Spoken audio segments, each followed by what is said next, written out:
Viva, muito boa noite, caro internauta que nos veio a partir deste momento no Linha da Frente. Este programa que passa todas as terças no seu ecrã para lhe proporcionar o melhor do debate. Falamos um debate um bocadinho mais leve, no entanto, que toca sobre questões que envergonham a sociedade moçambicana. Hoje não vai ser diferente, temos dois temas a serem discutidos diretamente ligados. Falamos primeiro sobre a situação do ensino e de aprendizagem debaixo das árvores. Isto é, estamos a dizer que num país com 50 anos de independência ainda há crianças que estudam debaixo de árvores que, por acaso, se elas forem batidas ou então a força do vento as levar, elas ainda podem ficar sem esta sala de árvore. Esta sala de aula, melhor dizendo, podemos assim considerar que ficam sem a possibilidade do processo de ensino e aprendizagem. Se quiser saber qual é outro tema que vai ser discutido, que está diretamente ligado, continue connosco até o final desta emissão. Caro internauta, que comece o debate. Como bem dito, vamos começar por falar sobre a situação do ensino e aprendizagem no país que tem 50 anos de independência. No entanto, crianças, milhares delas ainda estudam debaixo daquelas que são as árvores, as chamadas salas por cima de folhas. Vamos tentar perceber a partir do nosso painelista. Primeiro temos cá o Daniel Chaneiro. Muito boa noite. O que poderia nos dizer, Daniel, sobre estas crianças? São milhares delas em pleno século XXI, num país com 50 anos de independência, como bem se fez menção antes. Que fatores é que explicam a persistência desta prática de se manter as crianças debaixo das árvores para que tenham acesso àquele que é o seu processo de ensino-aprendizagem? É uma maneira de ajeitar para permitir que estas crianças tenham acesso à educação, ou então é falta de vontade política para garantir que o processo seja de fato qualitativo? Muito boa noite, os seus pontos prévios. Muito boa noite lá em casa, boa noite Baltazar, boa noite Belize. Estamos cá para mais um programa. Tenho dois pontos prévios, mas são curtos. O primeiro ponto prévio é a preocupação que eu pude acompanhar sobre Nampula, aquela gestante que acabou perdendo a vida porque o médico não pôde atender, depois porque estavam em obra. Então, se calhar aqui é uma situação muito preocupante, em que agora a família da vítima entrou com um processo para nível do hospital, do modo a processar o médico, só que na sua comunicação parece que o diretor provincial ou o médico-chefe daquela unidade sanitária ou do Hospital Central de Nampula, ao se pronunciar, tenta querer defender o médico, mas nós estamos a falar de uma vida, são direitos humanos, foram violados, alguém perdeu a vida. Se calhar o hospital, quando viu que aquela mãe estava a entrar, não? Arranjava algum mecanismo, alguma forma de poder salvar, visto que o maior valor é a vida. O médico, será que era o único médico naquele hospital? O que realmente estava a acontecer do modo que nós perdemos uma vida por uma negligência médica? Então, nós temos que tentar rever, temos que tentar ser um pouco mais humanista. Então, isto é uma violação de direitos humanos, é muito triste mesmo. É uma vida que se foi, ninguém irá repor aquela vida e mesmo assim o hospital ainda insiste em manter aquele erro. Então, se calhar, nós temos que tentar ter o atendimento mais humanizado. A outra preocupação aqui que está em causa é sobre o perdão da dívida de Angola para Moçambique. Então, isto é de lamentar bastante, não sei, visto que Moçambique e Angola somos irmãos siameses. Então, sendo irmãos siameses, como é que é possível alguém com fome perdoar dívida de outra pessoa que está com fome? Se calhar alguma coisa vai falhar. Essa dívida é do carapau, que consumimos já há anos, se calhar, não sei qual é essa dívida. E não só, até Moçambique terá um nível de dever Angola. O que está a fazer assim? Mesmos problemas que Moçambique vive, Angola está a dobrar os problemas. E mesmo assim, nós insistimos em ter aquela dívida e Angola diz que estou a perdoar a dívida, uma vez que não sei como os angolanos hão de encarar essa situação, mas nós, moçambicanos, estamos muito tristes com essa situação, porque ambos somos irmãos siameses. Hoje, assim, é o dia que Angola celebra o dia da independência, 50 anos da independência hoje, Moçambique também tem 50 anos, mas temos mesmos problemas e mesmas características. Então, se calhar aqui, queremos perceber o que essa dívida significa, esse perdão da dívida significa o quê? Qual é o valor que nós devemos? Veio em produtos ou veio mesmo em valores monetários? Nós queremos perceber. É o carapau que nós consumimos já há anos, que estamos a pagar ou fomos perdoados? Não estou a entender. Então, se calhar é uma preocupação muito grande, até o nível de dever Angola. É uma coisa mesmo de se estudar, realmente. Então, outra situação, agora, aliás dessa situação, um dos fatores, não é? Dizia bem quais são os fatores, tendo em conta que temos salas debaixo das árvores. Belize, por exemplo, ontem foi um dia chuvoso.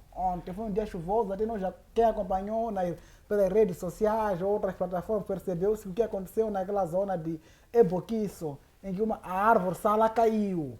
caiu uma árvore sala, então o que significa? Ontem foi um dia chuvoso que era feriado, caiu Maputo, mas na Matola tinham aula, mas a árvore sala caiu e crianças não tiveram aulas porque a sua sala caiu. Então o que significa isso? Que um dos fatores é negligência. Não falamos só nós estamos a falar questão de que isso aconteceu em Namapa, em Murupula, lá de falar Maputo, província, onde que se calhar o governo do país, o governo central está aqui mesmo no Maputo. Então já imaginou que tal em Namapa, que tal lá na zona de Reconda, o que é mais pior.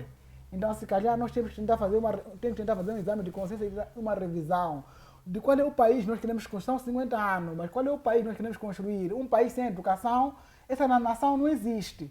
Então, como é que é possível uma sala de aula ser debaixo das árvores, esta época de 50 anos? Podíamos até ser há 20 anos, mesmo 20 anos, não faria sentido. Estamos a falar de 50 anos, o país celebra 50 anos. Então, esses 50 anos de independência não podem ser celebrados dessa forma com júbilo, enquanto há crianças debaixo das árvores. Então não temos motivo para jubilar 50 anos de independência quando ainda vivemos numa extrema pobreza, extrema. O que você espera dessa criança que ainda estuda debaixo das árvores? O que espera? Se calhar, nada. Muito bem, muitíssimo obrigado, Daniel, com uma boa pergunta. O que esperar de uma criança que estuda debaixo de uma árvore?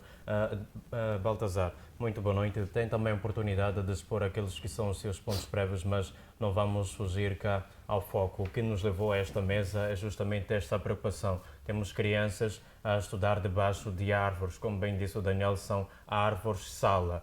Parece que o sol de junho precisa brilhar não apenas sempre, mas em todos os meses do ano, para que estas crianças não sejam negativamente afetadas pela chuva e o desconforto. Se já existe desconforto mesmo debaixo do sol, imagina então com a chuva que inviabiliza o processo de ensino e aprendizagem. Onde é que está a maior falha? É na má gestão ou então na falta de prioridades claras no orçamento? Muito boa noite. Bom, primeiro quero cumprimentar a si, cumprimentar o colega Daniel e cumprimentar os nossos telespectadores que nos acompanham a partir de casa, mas antes de responder a sua questão, queria comentar um aspecto que, nesse caso, uma notícia que vem no jornal Evidências como destaque, né? Diz que, por exemplo, o jornal aqui diz que Forquilha acusado de rasgar acordo e a Assembleia da República pode ter uma nova bancada no meio do ano. No meio do mandato, né? Então, mais um problema aqui para ser gerenciado, ou mais um problema para ser discutido dentro daquilo que é a política moçambicana. E Forquilha é apontado aqui mais uma vez como Judas, né, da política moçambicana. Já está apelidado isso, o Judas da política moçambicana, nesse caso Forquilha. Bom, na verdade, o que está a acontecer no meio daquilo que foram algumas informações que fui recolhendo e claramente com alguns deputados próximos do partido no Podemos e acabaram deixando claro de fato o que está acontecendo nessa toda discussão ou nesse todo o problema que vem aqui a rolar. Primeiro tivemos, não nos esqueçamos que o partido Podemos inicialmente quando cria-se, coloca-se o Samito como alguém que pensava-se que poderia gerir ou poderia ser o cabeça de lista naquilo que eram as eleições municipais na altura, e isso acabou não acontecendo. E depois tivemos a segunda fase, podemos encontrar aqui com a entrada do Venâncio, mas antes do Venâncio entrar, antes do partido aparecer nos holofotes da política, antes de aparecer naquela altura das eleições, tivemos que o próprio partido teve que se aliar a outras organizações, outras associações, para que efetivasse aquilo que é a sua candidatura, porque muitos dos seus membros não faziam parte daquilo que é a própria agremiação, e buscou-se outros aliados, esses aliados que hoje em dia já estão aqui a acusar o Forquilha por não cumprir aquilo que foram os acordos estabelecidos entre ambas as partes. Entre esses acordos refere-se à divisão dos assentos parlamentares, o que não aconteceu, e a divisão ou o repasse de algum valor que é correspondente àquilo que é alocado para o partido Podemos. Entendia-se que, na altura, o acordo entre as duas partes, uma parte tinha que ir para a associação, Por isso a associação hoje diz que, olha, eles nem, na altura da campanha, o Podemos não tinha sala, não tinha sítio, não tinha nem sequer alimentos para poder dar seus membros, mas essa associação acabou abraçando o Podemos e que depois, hoje estamos aqui a dizer que o Podemos acaba se afastando. Mas o que acontece é que pode vir a ser apontado o Forquilha como o problema da causa, mas às vezes nem é o próprio problema da causa. O que acontece é que alguns membros efetivos do Partido Podemos foram vendo que o partido já ascendeu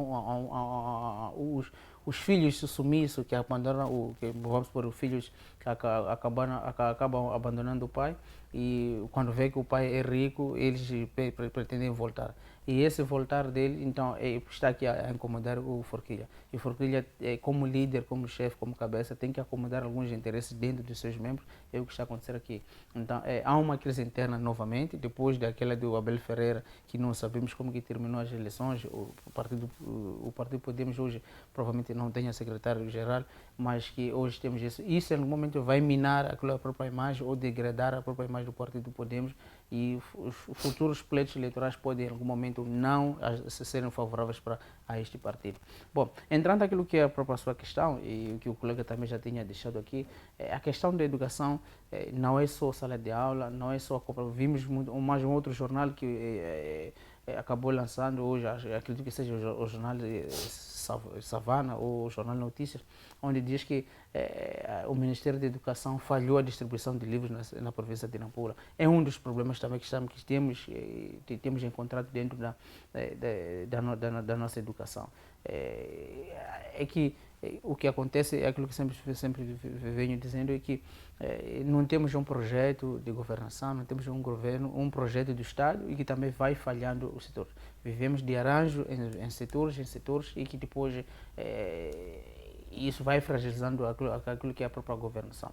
Os próprios ministros, nos seus setores, esses ministros não têm aquilo que é a sua autonomia, a sua legitimidade para poder fazer funcionar aquilo que seja para eles. Eles trabalham ou vêm-se trabalhando acima de vontades políticas, o que também acaba falhando e vai se espelhando em várias situações de má gestão dentro dos nossos ministérios. Se formos a ver nesse caso de própria educação, não faz sentido, né? Um país que já está há 50 anos, hoje em dia, ainda ter situações em que a árvore é o lugar de ensino, é um espaço que pode-se aprender e pode-se ensinar a outras gerações, né? No mínimo já poderíamos ter as salas, não todas elas caprichadas, mas também poderíamos ter salas mínimas ou paredes mínimas para poder colocar as nossas crianças e essas crianças mesmo estudar. Vimos também que recentemente, há dias atrás, o governador de Sofala, o Bulha, visitou uma das construções, acredito que será a escola primária mais grande, a maior depois da independência. Em Sofala também temos a escola secundária, a maior depois da independência. E, claro, há sinais de construção de alguma coisa, mas não, mesmo assim não quer dizer que temos que ainda aceitar um país que nem este, com recursos que tem, com alocações de valores que tem, ou com financiamento que vem recebendo, ainda vivemos numa situação. Acredito que são coisas tão mínimas, né? Não vamos aceitar matricular as crianças, olha, não se aceita matricular crianças e depois levar essas mesmas crianças e deixar embaixo de uma mangueira, que essa mangueira depende da natureza. E a qualquer momento essa própria mangueira pode sumir e se some, então, mas é que pode também sumir um sonho, e pode sumir um conhecimento, pode sumir uma geração que também poderá avançar. Muito bem, muitíssimo obrigado. Algo interessante é que citou Baltazar que realmente se uma mangueira ou uma mafureira ou qualquer outra árvore ou qualquer outra espécie acaba desabando, um sonho também pode sumir. Afinal de contas, debaixo de uma árvore ali a estudar pode estar um ministro, um futuro presidente ou qualquer outro governante. Mas vamos tentar perceber, a partir de si, falando mesmo no contexto dos governantes, qual é o papel que têm os governos locais e os conselhos municipais na resolução destas carências que se deve dizer básicas? Uma das coisas que falha, não é? Antes de ir para uma das coisas que falha, aqui tem uma negligência política e social da parte do governo central, governo local, Até, inclusive, a autarquia, já até podemos dizer que são casos perceptíveis, porque temos autarquias governadas pela oposição e pelo partido no poder. Então, aqui o governo local, mesmo os administradores, os secretários do bairro, aquela estrutura local, também eles estão tão fracos, entre aspas, não fiscalizam o trabalho. É normal o líder local, o administrador, o governador ir visitar uma sala de aula embaixo de uma árvore e chega lá, reúne, depois aplaude, depois estão a ir embora. Então isso é de lamentar bastante. Então, se calhar o líder local ele era o primeiro a exigir que nós não faremos reunião, a Sua Excelência não vai entrar nesse lugar, porque não temos condições das crianças, mas é o líder local que motiva, é aquela mesma árvore que serve para a reunião do partido, depois mesma árvore também é sala de aula. Então isso é uma negligência. Uma negligência, mas disse muito bem, Balda, se a árvore cai, se a mangueira cai, cai junto com o sonho. Então isso se calhar é de lamentar bastante. Se calhar aqui nós temos que tentar haver mudanças do comportamento mesmo a nível do governo central, porque ele tem que criar política, governo central, tem que criar estratégias de resgatar valores da educação. Não sei se recorda em Quilimane, quando construiu uma escola primária, a autarquia. Até hoje o governo é o braço de ferro entre o governo e a autarquia. A autarquia quer construir uma escola para entregar àquela população, àquela comunidade, mas o governo alega ou é cor, mas aquela cor que pintaram lá não vai de acordo com a política do Ministério da Educação. São coisas que ainda é no mesmo local, a escola está sem ninguém, mas naquela comunidade estão debaixo das árvores. Então não vê que isso é um contraditório? Afinal de contas, qual é a prioridade? É a cor que a escola vai receber ou então a qualidade do ensino que estará ali? Parece que o governo provincial não está preocupado com a qualidade de ensino, está preocupado com a cor. Dizer que aquela cor que foram pintar lá não é cor do governo, a nível, não é da política do Ministério da Educação, mas sim, se calhar é uma cor da autarquia. Então, visto que a autarquia está sendo governada pelo partido da oposição, então a cor não vai de acordo com as normas de política do Ministério da Educação. Isso é um contraditório. Muito bem, vou fazer já uma outra pergunta no contexto do que o Baltazar esteve a referir durante a sua intervenção sobre a descentralização financeira. Ele acredita que não há esta descentralização. Na sua percepção, há ou não descentralização financeira? Havendo, será que ela tem produzido resultados realmente visíveis? Não existe e nunca existiu, porque tudo é gerido a nível do governo central. Então, as escolas, meramente, elas só estão sendo para obedecer. Tudo está aqui no governo central. Então, eles fazem plano, depois de fazer o plano, eles só obedecem aquela hierarquia até chegar aqui. Então, se chega aqui e se o plano não é aprovado, mas seja bonito, não é aprovado o plano, não tem como ser implementado a nível daquele local. E não só, mesmo as organizações, as ONGs, quando há memorando, o memorando não é feito no distrito nem na província. Sempre aquele memorando é feito aqui, a nível do governo central, depois o governo central leva aquelas recomendações para lá, mesmo em termos do valor que é gerido. Existem muitas organizações belíssimas que apoiam o Ministério da Educação, muitas, mas mesmo assim não se fazem sentir na parte dos valores. Não se fazem sentir, então significa o quê? Que alguma coisa está a falhar, não há essa autonomia administrativa nem financeira, tudo é gestão do governo central e o país é muito grande. Muito bem, muitíssimo obrigado. Ainda no contexto da descentralização descentralização financeira, melhor dizendo, Baltazar, não há descentralização financeira como já bem se concluiu, pelo menos é a esse acordo que chegaram, mas não havendo essa descentralização, será que há transparência suficiente na gestão dos fundos destinados às escolas? Bom, não há essa descentralização financeira e se há, os valores chegam gota a gota. Estamos a dizer que ainda encontramos professores a nível dos distritos, ou até mesmo a nível das províncias, em que quem compra a folha de exercício para os alunos fazer a prova é o próprio professor. Ou mesmo as escolas obrigam que os próprios alunos tragam sua folha para poder realizar a prova, ou tiram a folha do caderno para poder realizar a prova. Então, os recursos alocados para estas necessidades todas, em algum momento chega tarde, e se chega tarde, para não dizer que é desviado, não é desviado, mas é alocado para outros setores ou para outros fins, como pessoais ou mesmo até mesmo institucionais. Então, há um problema sério por exemplo, temos até agora, eu disse, na província de Nampula, já estamos no fim do semestre. Sexta-feira O ano eletivo já fecha. É agora que o governo vem dizer que não conseguiu alocar todos os livros que são necessários a nível da província, né? A meta que foi lançada não foi atingida. Então, são questões que ainda estamos muito para poder encontrar, e a questão dos problemas financeiros é um dos piores. Como disse, outro ponto que o colega aqui acabou dizendo é que a questão questões políticas que acabam entrando na nossa educação, tanto na província de Sofala como também na província de Nampula. Aliás, a província da Zambésia, o Manuel de Araújo já fez algumas escolas, mas que o próprio governo central não acabou aceitando, porque alega que não foi, ou podem ser interpretados de um outro, ou, quer dizer, a inauguração pode ser associada a eventos políticos, né? Tanto em Sofala como em Quelimane. Então, em algum momento, isso mancha aquilo que, olha, nem mancha, mas também paga quem é o mais inocente, ou o cidadão mais pacato. Estamos falando das pessoas, das crianças, dos jovens que acabam não tendo escola por questões políticas, esta escola não pode funcionar. Então, são questões que estamos ainda a lutar, e o problema de educação, já dizia o Nelson Mandela, né? Que a educação é que transforma, né? É a arma que pode transformar ou pode melhorar o mundo do amanhã. Então, se a gente ainda está nesta senda, há dias atrás o colega num dos debates falou que a presença das mulheres é massiva nas escolas, os homens ficam do outro lado. O envolvimento, o acréscimo de consumo de álcool a nível da juventude hoje em dia é maior. Há um estudo recente que foi divulgado, e que mais que a metade da população moçambicana consome álcool, e boa parte destes consumidores são jovens. São jovens que, se formos a ver, são jovens que não têm 12ª, são jovens que não vão à faculdade, que não têm uma continuidade, não têm uma linhagem.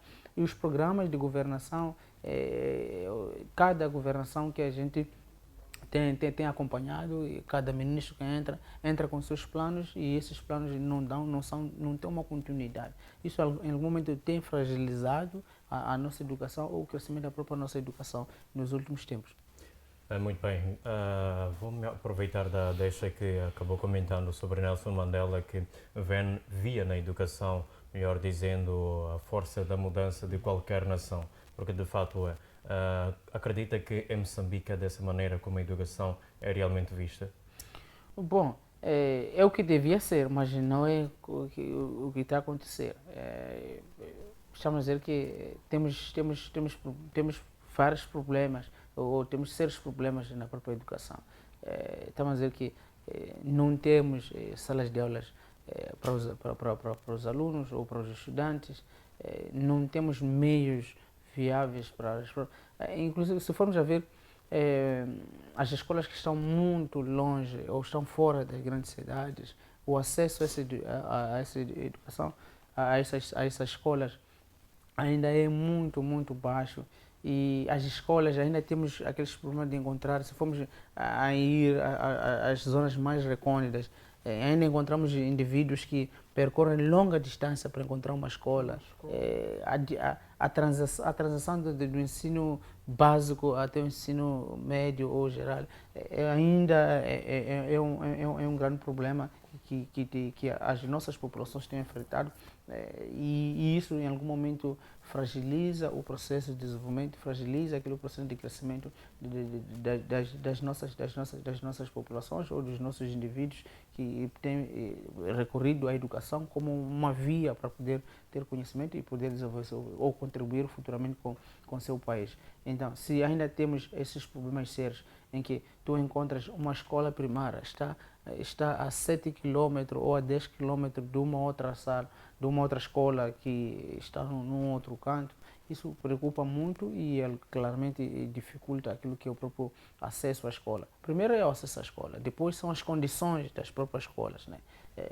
Como disse, se a gente coloca as escolas distantes uma da outra, e não dá a estas populações o direito de poder estudar, isso em algum momento também fragiliza aquilo que é o desenvolvimento dessa própria educação, dessa mesma população. E depois são as condições que são colocadas por essas mesmas escolas. São condições precárias, não são mínimas, apesar de existir um esforço, um plano, mas a questão da execução e fiscalização tem falhado muito nesses projetos que o Ministério de Educação ou Desenvolvimento Humano tem levado a cabo. Aliás, hoje já não é desenvolvimento humano, é Ministério da Educação e Cultura.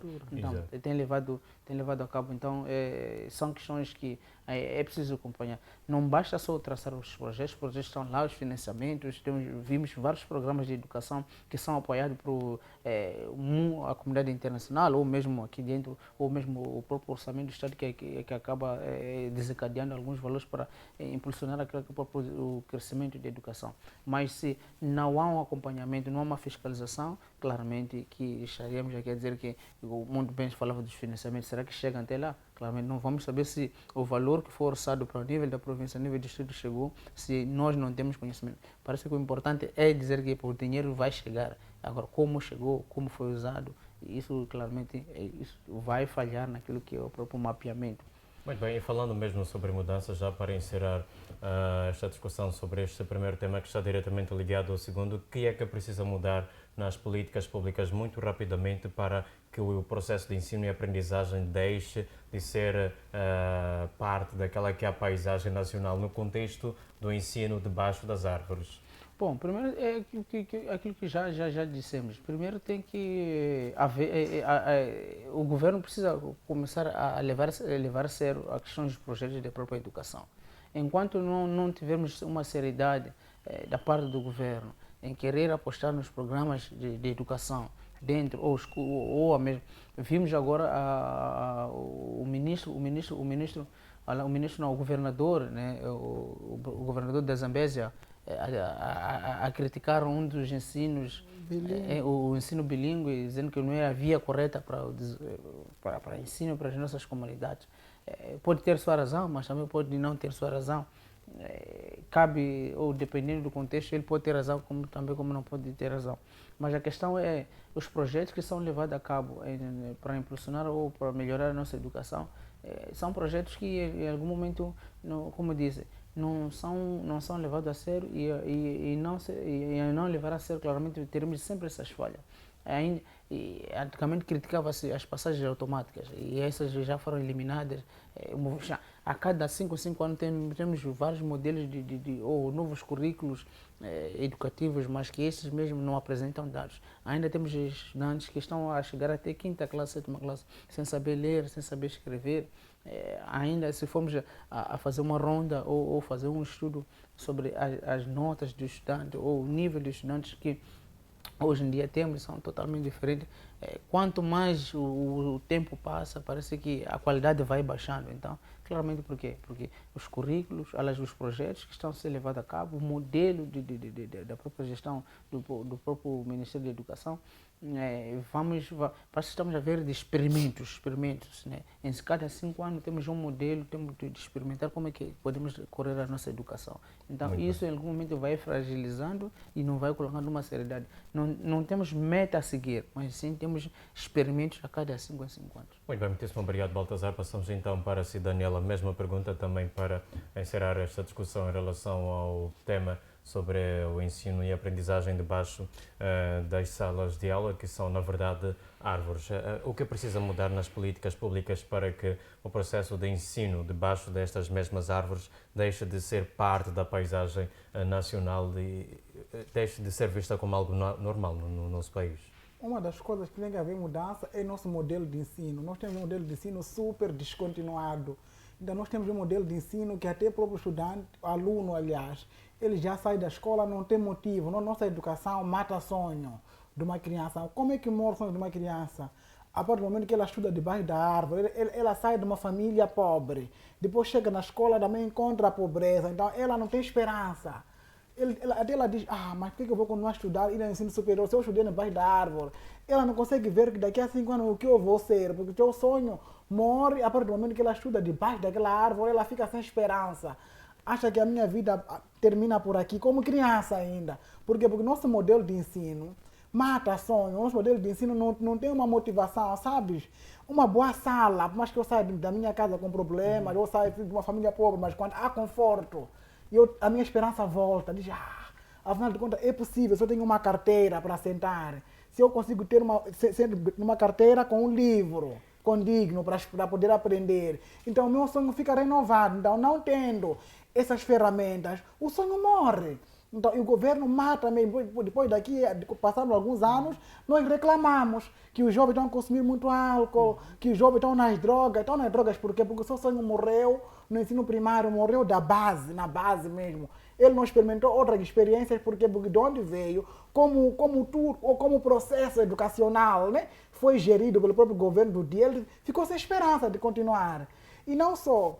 Outra coisa também que tem a nível, o próprio governo não está muito preocupado quando não prioriza acerca da educação. Eu digo isso por quê? Porque nós estamos 5 em 5 anos a mudar o currículo. Então nós estamos sempre a mudar o currículo. A cada 5 anos o governo traça um plano quinquenal, mas depois de outro governo assumir as pastas ou um novo ministro, ele tem que introduzir um novo currículo. O novo currículo barraca até o próprio professor que dá aulas. Não ajuda o novo currículo, porque enquanto ele ainda quer se familiarizar com o currículo anterior, no outro ano já tem outro currículo, tem a introdução de novos livros. Então, esse modelo não ajuda, porque o professor também tem que se familiarizar com a matéria, familiarizar com o livro, ele perceber aquilo que ele quer ensinar, aquilo que ele quer transmitir, mas mesmo assim, enquanto que o professor não está familiarizado com o livro, o aluno piora. Logo aí há um total contraditório, em que o professor também não faz o mínimo esforço. Ele chega lá e diz, ok, até há dias eu conversava com um professor que me deixou um pouco triste. Quando eu falava com ele, ele dizia assim o seguinte, não importa quais são os mecanismos, o importante é passar. Mas o que é isso? Disse que não importa quais são os mecanismos, mas o importante é passar o aluno ou graduar o aluno para outra classe. Isso é grave. Pois é. Não importa qual é o mecanismo, nada de graduar para outra classe, significa que esse professor não está preocupado se tem livro condigno, se ele domina aquela matéria. Então significa o quê? Se vindo de um professor, se calhar, o que se espera da nível central também não importa, se calhar é o mesmo discurso, não importa. O importante é transitar o ano, é fecharmos o ciclo deste ano e passarmos para outro ano. Então, se calhar, nosso modelo de educação tem que ser resgatado. Então, o resgatar o modelo é ter uma nova estrutura, uma nova roupagem.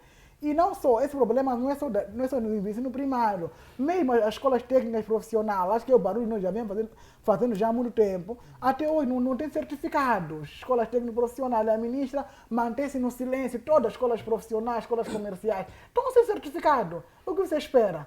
É ver este jovem que concluiu curso de contabilidade, curso de mecânica, quer ir para o ensino superior, está bloqueado.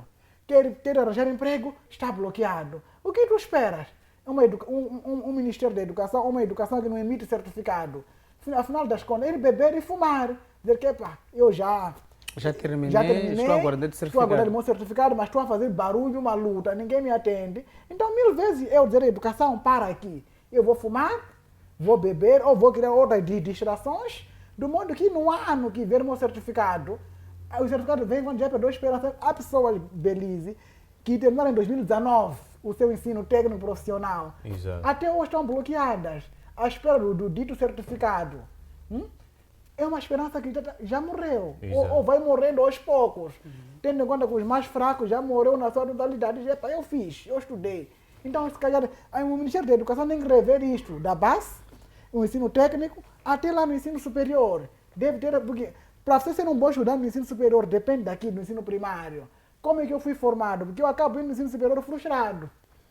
Não sabes ler, não sabes escrever, mas quem me monitorou até eu chegar no ensino superior? Tinha um professor, tinha um mentor que estava lá a me supervisionar. Se ele não fez bem seu trabalho, depois ele acaba insultando no ensino superior. Não fazem nada nas universidades. Quando então nós vamos buscar canudo, não é ir buscar canudo. O problema começou aqui. Então, se calhar, é a revisão no seu todo, do ensino superior, do ensino básico, primário, até no seu topo. Muito bem, muitíssimo obrigado, Daniela. Acabou tocando num ponto que está diretamente relacionado ao segundo tema. Depois de analisarmos o cenário físico das escolas, isto é, a falta não apenas de carteiras, mas das próprias salas para a colocação das carteiras para que as crianças tenham o acesso ao processo de ensino e aprendizagem minimamente condigno. Olhamos agora para as consequências diretas, isto é, os constrangimentos que estas condições criam para o processo de aprendizagem dos mais pequenos até ao momento em que eles ascendem para o ensino superior, que é o que o Daniel estava a fazer menção. Daniel fala sobre motivação a partir da base deste mesmo processo de ensino e aprendizagem. Baltazar, quais são os principais constrangimentos que as crianças, é verdade que já falamos sobre isto no primeiro tema, mas queremos recuperar esta narrativa, talvez para demonstrar o real peso que a educação de qualidade pode ter para o futuro do país. Quais são os principais constrangimentos que as crianças enfrentam diariamente no processo de ensino-aprendizagem, especialmente quando não têm acesso a condições dignas para, então, fazer face a este processo e terem uma educação de qualidade? Bom, primeiro tem a ver com as condições que são colocadas, né? São colocadas para estas crianças. Diga-me uma coisa, uma criança que vive, vamos supor, vive a uns 2 quilômetros e percorre a pé entre as 10 e tem que sair de casa às 7. Com fome. Com fome, né? Não comeu ou acordou e acaba percorrendo essa longa caminhada até chegar à escola e regressa a casa, sai entre as 10 e vai regressar às 14, é isso, né? Regressa às 14. Às 14 chega a casa às 16, chega às 16, 17 e tem aquela todas tarefas ou atividades que possa fazer em casa. 4 horas de tempo. E esse 4 horas de tempo não teve aulas de qualidade, porque o professor também chegou sem condições, né? Reivindica horas extras, ou mesmo, dizia o presidente da República na altura, o Felipe Jacinto Inhosso, disse: professor que não se prepara, vai repetindo a mesma aula sempre, esse aí não está a mudar nada. Então estamos a dizer que até a nível das cidades podemos não encontrar esse cenário, ou se formos encontrar é pouco, mas a nível dos distritos e das localidades, os professores quando entram nessa coisa de crise ou de paralisação, é verdade, porque sabem que lá ninguém vai fiscalizar, ninguém chega, então em algum momento as coisas são mais violentas de que cá na cidade, porque a cidade a qualquer momento o chefe pode vir ver se estou de fato ou não a dar aula, enquanto que a nível distrito não. O professor sai a hora que quer, dá aula nas condições que dá, às vezes nem o próprio giz não tem, o próprio quadro já molhou ontem porque choveu, Nem plano tem de aula. E nem plano de aula não tem. Então, primeiro é a questão da própria planificação do próprio professor, as condições da própria criança, as condições da própria escola.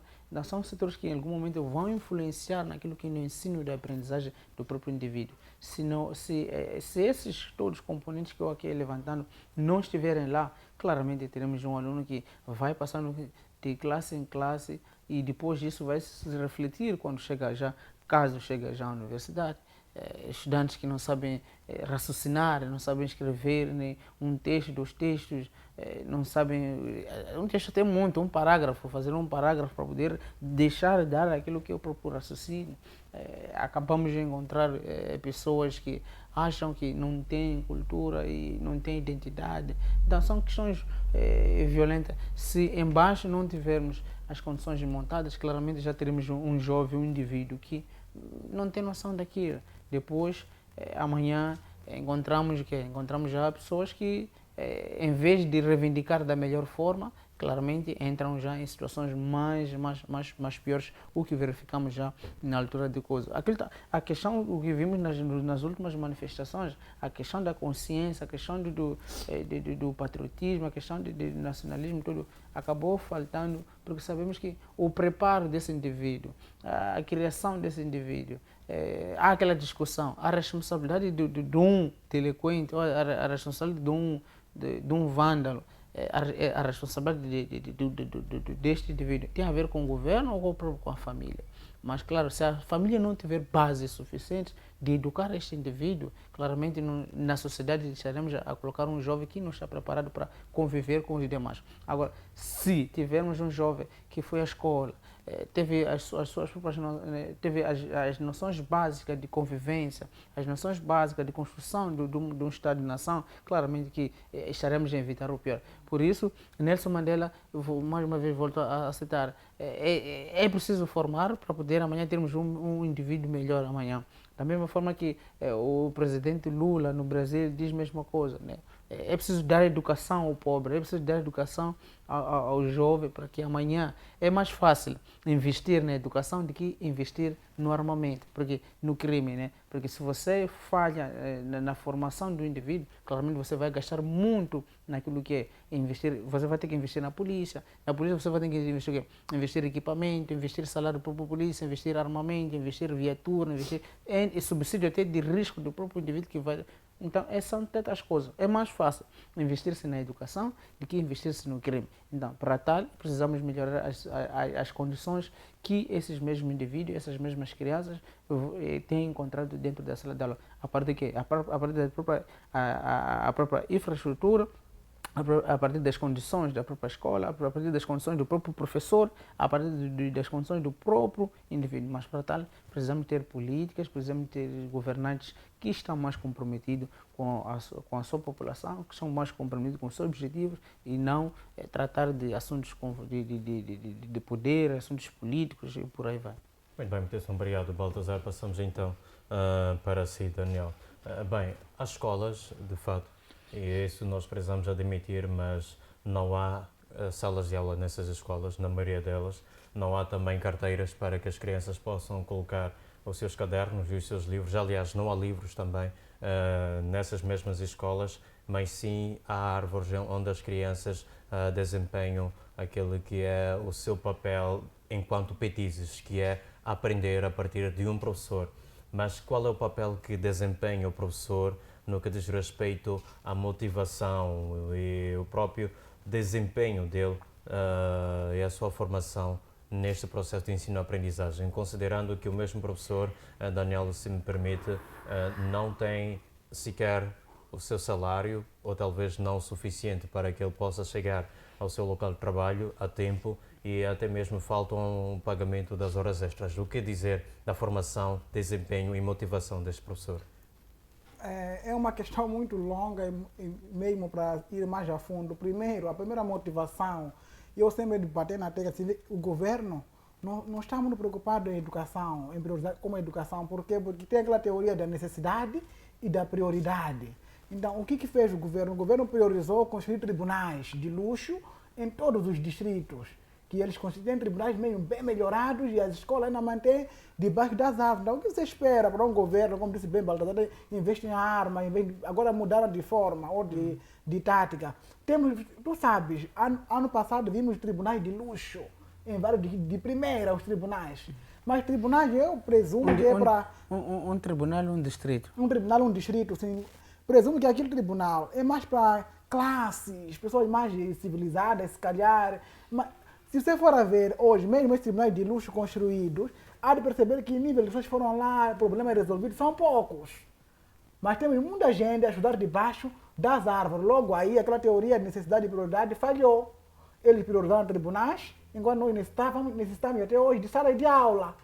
Então, indo para a motivação, o mesmo professor acaba indo desmotivado. O primeiro professor, ele está com fome, tem atraso salarial, tem diversos problemas que quando ele não está na escola, está a pescar, ou é mototáxi. Então, ele quando vai só na escola, o professor vai lá para cumprir. Depois de cumprir, ele não está preocupado em fiscalizar, nem controlar se o aluno veio, se tem TPC, acaba não fazendo nada, só quer cumprir com aquelas horas, porque tem que ir pescar ou fazer mototáxi. Logo, isto é perigo. O professor aqui, a culpa aqui é vice-versa. O aluno também, quando vê, o professor vai lá desmotivado, o aluno também vai desmotivado pelas condições. O professor diz, ok, eu vou dar aula debaixo de uma árvore. Ele não está motivado. O aluno, pior ainda, ele mal consegue sentar aquele aluno, depois estudar debaixo da árvore, outro colega passa, ou tá a jogar futebol, aí tá a ver, ei João, ei Almeida, não sei o que tá a jogar futebol, acaba criando uma distração total. Então isso aqui significa o quê? Nós não estamos preocupados nem priorizar com a educação. Se a educação fosse nossa prioridade, nós íamos criar projeto de uma zona, uma escola primária. Uma zona, uma escola primária de qualidade. Por quê? Porque não faz sentido, disse bem Baltazar, que eu vivendo, por exemplo, se calhar em Matendene, em Maputo, e a minha escola está no Benfica. Já imaginou crianças de Matendene até no Benfica, aquele período todo longo, a percorrer só para ir na escola, com fome. Então aqui alguma coisa está a falhar. Nós temos que pensar de que país nós queremos construir. São 50 anos de independência, mas parece que ainda estamos a viver no século XVIII, em que tudo ainda é problema. Até hoje estamos a falar de falta de água, falta de escola, agricultura de cabo curto. Ainda não houve uma evolução maior, uma evolução histórica até hoje. Que até hoje o ensino ainda é tabu para muitos sítios. E temos que ter aquele princípio de educar uma rapariga é educar uma nação. Ou educar um filho é educar uma nação. Se acompanhaste pela rede ou pelo noticiário, vimos aquele caso de choque, 14 meninas em uniões prematuras. Aqui se deve. É educação. Elas optaram em ir ao casamento, além de ir à escola. Exato. Então isso é muito grave. São 14 meninas. Hoje mesmo também vi num jornal de uma menina de 10 anos em Nampula, que deu parto, que deu à luz, 10 anos. Alguma coisa falhou. Tinha que ela priorizou, até nem diria de prioridade, 10 anos, não sei como que pode se explicar na biologia, se não é prioridade, ou se tem pai, já ela ainda, se não tem, não sei muito bem, mas se calhar optou a pessoa que fez aquilo também, no lugar de sensibilizar a menina, o que fez? Correu para aquele lado de se tornar mãe cedo. Então tudo isso é o que? É educação. Se não temos educação de qualidade, a única coisa que vem na nossa mente, se formos rapazes, temos que ir pescar para trazer alguma coisa em casa. Se for menina, tem que casar muito cedo para poder achar que o lar é a minha solução. Então, isso significa que a educação está a falhar, temos que resgatar a nossa educação, a parte da base. Esses nossos petizes que estudam lá, estudam desmotivados, isso é realidade. Debaixo da árvore não é fácil estudar, nem é fácil aprender.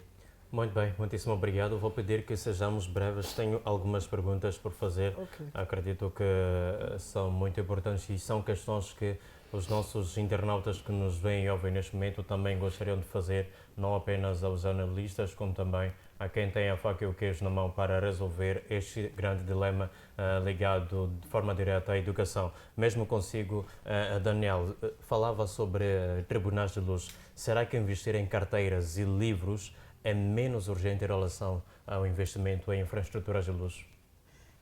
Não é menos, é mais urgente para mim investir em carteiras de livro, que é prioridade e necessidade, porque é algo, nós estamos a formar o juiz da manhã, estamos a formar aquele mesmo indivíduo que há de ocupar aquele tribunal de luxo. Como é que eu irei ocupar o tribunal de luxo enquanto eu não fui dotado de conhecimento, enquanto não tive educação de qualidade? É impossível.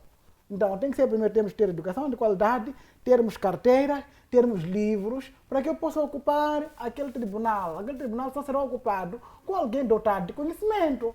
Não será ocupado com um português, com um americano, com um francês, não. Será ocupado por um moçambicano, se calhar alguém daquela mesma comunidade que necessita de educação. Mas enquanto eu não tiver uma educação de qualidade, fica difícil. Então, se calhar nós temos que travar essa coisa de construir coisas de luxo. Tudo bem, é bom o luxo, mas nesse exato momento a educação é prioridade. É prioridade. Muitíssimo obrigado. Volto para si daqui a mais um pouco. Bem, Baltazar, como é que se pode exigir bons resultados dos alunos, estes que os seus pais não têm recursos financeiros suficientes sequer para colocar o pão na mesa, se o próprio sistema falha naquilo que é básico e prioritário? Bom, não tem como exigir de um aluno um aproveitamento positivo enquanto ainda tivemos esses todos os problemas que o colega acabou deixando aqui para não ser muito repetitivo. É preciso colocarmos as coisas, ou organizar primeiro, né? Como disse anteriormente, trouxe dado que a província de Nampula, né, recebeu tarde de livros. Já imaginou quantos alunos estiveram a estudar ou um livro para uma turma, né? Então, que qualidade de ensino nós iremos ter, assim. Então, é preciso que a gente precisa, né, o governo comece, como eu disse, a levar a sério muito bem. O governo já sabe muito bem, não sei se é o problema do calendário escolar que é traçado através do Ministério da Educação, mas o governo sabe muito bem em que época, qual é a época chuvosa, como é que isso tem acontecido, para evitar certas paralisações da própria educação e alguns prejuízos que têm levado, para evitar alguns prejuízos que têm levado ao não sucesso das nossas aulas ou do nosso ano letivo. Então, depois disso, precisamos que comece já a ter uma valorização do próprio ensino, do próprio professor, né? Sabemos muito bem que a classe dos professores é uma das classes que tem reivindicado. Recentemente já havia uma ameaça de paralisação das aulas porque não havia, o governo não tinha pago mais de 3, aproximadamente acho que 6 meses daquilo que é as suas horas extras, há outros que nunca receberam também. Então é preciso estarmos a melhorar essas coisas para termos alguma coisa melhor em relação à educação.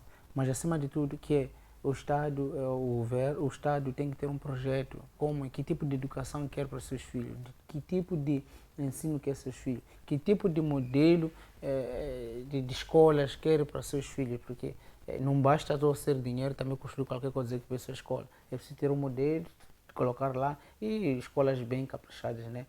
Escolas não faz sentido. Um aluno hoje em dia sai da 12ª, nem sequer não sabe mexer nem um computador, né? O governo tem que começar a investir nas escolas bem equipadas, bem estruturadas, e também o modelo, acima de tudo, da nossa educação. Acho que já estamos com ele há mais de 50 anos. É preciso ver se podemos fazer uma mudança. Um upgrade. Exatamente. O que acontece é que da primeira classe até a 12ª, só estamos a ler o colono, Estamos a ver os exemplos dos cálculos, estamos a ver os exemplos dos primeiros. Depois, a formação ela começa no ensino universitário. E para quem não vai à universidade? Então não se forma nada. Muito bem. Então, não se forma em nada. Estamos a dizer que quando está no ensino primário, vai conhecendo a história política do país e do mundo e por aí fora. Quando entra na 12ª, vai conhecendo as noções básicas dos cálculos, vai a professor, quem das ciências sociais, a professor ainda mais sobre os impérios, sobre as colonizações, sobre as ciências sociais e por aí vai. Mas que depois, quando aqueles que não vão na 12ª não vai conhecer, aquele que não vai à universidade não acaba conhecendo o que é, de fato, como é que é a vida, como é que as coisas terminou aí mesmo. Então, quem também entra nas engenharias, quer dizer, termina naqueles cálculos, logaritmo, tudo que está ali, tudo, mas que se não vai à universidade, claramente já não vai ter mais outro conhecimento que sai. É preciso também puxar essas disciplinas, química e por aí fora, biologia, por mais que tenhamos mais aperfeiçoar esses cursos, né? Estamos a falar que cursos mais práticos, estamos a dizer que os outros países estão a investir mais na inteligência artificial. Nós ainda estamos a imprimir livros que contam sobre quem colonizou Moçambique. Todo mundo já sabe isso. Né? E não que isso seja relevante ou não seja relevante conhecer, mas a prioridade agora não é saber quem colonizou, a prioridade agora é como desenvolver o país. Né? Muito bem. Muitíssimo obrigado, Baltazar. Bem, infelizmente não temos tempo para a quantidade das perguntas que eu estava à espera fazer, mas acredito que oportunidades não vão faltar. Uma última já mesmo para encerrar. Bem, Daniel, o que é que precisa mudar primeiro? As condições das escolas ou então a mentalidade de quem as governa? A mentalidade de quem as governa, depois as condições das escolas, porque só iremos mudar as escolas a partir do momento que eu tenho uma mente sã, uma mente que eu percebo a importância da educação. Eu não irei mudar, não irei construir, enquanto a minha mente ainda continua com o pensamento do século XVIII. Então eu tenho que me atualizar dentro do tempo, estar dentro do contexto para poder melhorar as infraestruturas. Então, se calhar aqui nós temos que tentar rever, porque há um porém. Nós aqui, nossa educação, ficamos 12 anos só a aprender a saber ler e escrever. Não saímos com absolutamente quase nada. Sabemos ler, escrever e contar. Então, só no ensino superior é que vamos despertar a contabilidade, ter a inclinação de onde é que nós vamos. Então, não podia ser assim. Se calhar, o modelo de 50 anos, o modelo de 75, deve ser revisto ele no seu todo, em que os alunos sejam dotados de ferramentas aqui embaixo, para quem não tiver a ambição de ir para o ensino superior, mas tenha alguma técnica, de poder continuar com a sua vida. A parte daquilo que aprendeu na escola primária, secundária, e continuar. Agora, quem tiver para a chance de ir para o ensino superior, que vai melhorar, apetrechar aquilo que aprendeu na base.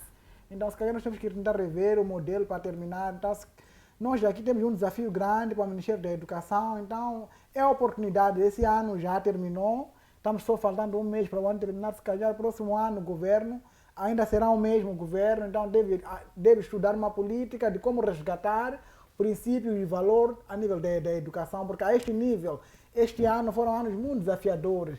Tivemos erros nos livros do governo passado, há províncias que até hoje estudaram sem livro, as crianças, então há problema de certificação no ensino técnico profissional, são vários problemas, então se calhar a ministra da Educação, o Conselho de Ministros, é chance essa para o próximo ano, é um TPC, para o ano que vem, se calhar a partir de janeiro até dezembro, queremos mudança, não queremos voltar aqui a debater crianças embaixo das árvores, livros chegaram tarde, livros foram fabricados na Índia, não queremos mais essa vergonha, se calhar nos poupem um pouco. Muito obrigado. Muito bem, muitíssimo obrigado, Daniel. Passo então para si, Baltazar, já mesmo para encerrar. No final das contas, tivemos este debate todo sobre as condições das salas de aula, aliás, as condições do próprio processo de ensino e aprendizagem debaixo das árvores que são usadas como salas de aula, sem carteiras, quadros ou então condições mínimas para que as crianças desenvolvam, no mínimo, uma caligrafia que seja aceitável e possível de ler. No final das contas, Baltazar,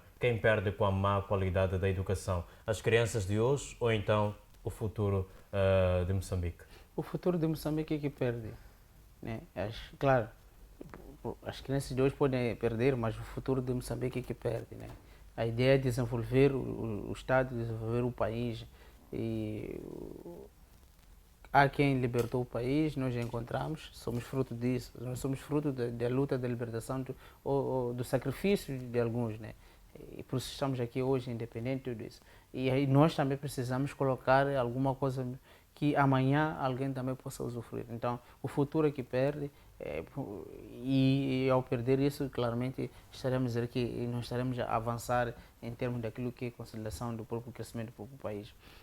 Muito bem o colega disse em relação a estes pontos, mas que é preciso, sabemos bem que de hoje até janeiro o governo não vai conseguir colocar, nem que fossem salas móveis, não vai conseguir, mas que tragam projetos que possam fazer crescer. E esses projetos que não sejam só projetos de agendas políticas, mas sim projetos que possam agregar valor àquilo que são o próprio crescimento do próprio país, né? E não projetos que venham nos fazer circular e nos mostrar que há uma gestão, há uma iniciativa, mas sim projetos que possam ser levantados e possam fazer isso. Vimos aqui, eu trouxe o caso dos livros que chegarão muito tarde na província de Nampula, acredito que de forma antecipada, né? Que não haja descanso para o governo, que comece já a planejar agora, a planejar-se 2026, como é que as coisas têm acontecido, da mesma forma que o IEGD já prepara a época chuvosa, também que o Ministério da Educação começa a preparar aquilo que é o ano letivo 2026, para que no início, já lá para fevereiro, fazermos alarmes políticos de que não há dinheiro, não há isso, não há aquilo. Então começa a preparar. Já dizia saudoso Samora Machel, a Vitória prepara-se, a Vitória organiza-se. Então, que comece agora a se organizar e que lá futuramente possamos fazer arranjos de pequenas coisas que possam levar a cabo aquilo que são as metas de desenvolvimento. Muito bem, muitíssimo obrigado, caros analistas, por trazerem aqui as suas intervenções. Como bem disse Baltazar, o futuro de Moçambique é que perde, isto é, o Moçambique de amanhã é que perde, não apenas as crianças do dia de hoje. E é justamente nesse contexto que nós não apenas damos por encerrada, como também propomos nesta edição do Linha da Frente que cada solução colocada nesta mesma mesa seja abraçada por quem tem a faca e o queijo na mão, para que alguma coisa possa fazer e melhorar aquela que é a condição atual da educação no território moçambicano, porque afinal de contas não há quem queira em Moçambique que o país perca com a educação que se pode vivenciar hoje. Nós nos despedimos, mas prometemos voltar na próxima terça-feira, à mesma hora, com mais temas já a serem arrolados nesta mesma mesa, caro internauta. E como temos habitualmente dito, o caro internauta é que está na linha da frente deste debate. Até a próxima. Fique bem. Ou melhor dizendo, fique com Deus.